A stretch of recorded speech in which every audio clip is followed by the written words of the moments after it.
Surendranagar police પર હુમલાની ઘટનામાં પોલીસે શું કહ્યું જુઓ। નાસ્તો કરતો આરોપી જાલમસિંહ જે ઝીંઝુવાડા પોલીસ સ્ટેશનમાં ઘણા ગુનાઓની અંદર પકડાયેલો છે અને ખૂબ જ માથાભારે શખ્સ છે। તેના વિરુદ્ધમાં રાયોટિંગ થતા ધાડ જેવા ગુનાઓ પણ દાખલ થયેલા છે।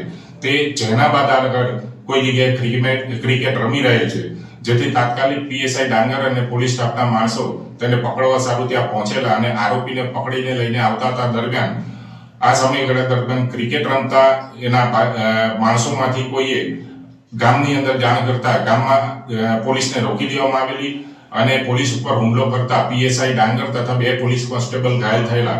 હાલમાં પીએસઆઈ ડાંગર અમદાવાદ ઝાયડસ હોસ્પિટલની અંદર સારવાર હેઠળ છે અને આરોપીઓને પકડવા માટે પોલીસની ટીમો કાર્યરત છે અને ગામની અંદર પણ પોલીસ બંદોબસ્ત ગોઠવવામાં આવેલ છે। અમારી તમામ માહિતીથી અપડેટ રહેવા માટે જોડાયેલા રહો S9 ન્યૂઝ સાથે।